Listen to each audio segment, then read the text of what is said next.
پسرلیش و نغمه اورم د بلبلو د نوروز زیری پر تاسو ای ښاغلو خاوند بیا دې پسرلی کړ له وچه ډاګه د لونګو بوی راځینه دیگران در خواب ما دفتر زنیم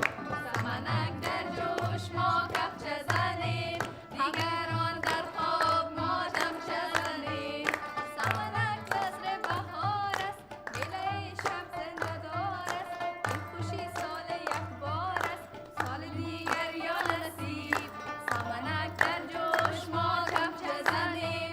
دیگران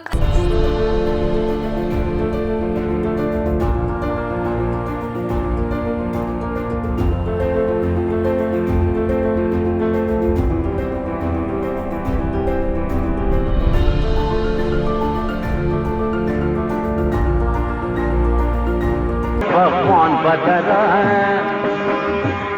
دستمال نگار شوم که بادم ببره بادم بپره به سوی یارم ببره در بغلش مانده و خوابم ببره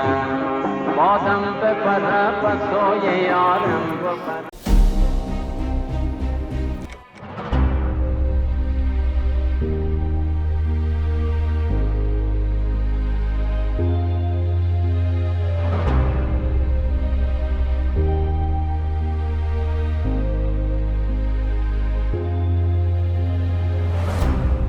و حکومت خود تشکیل داد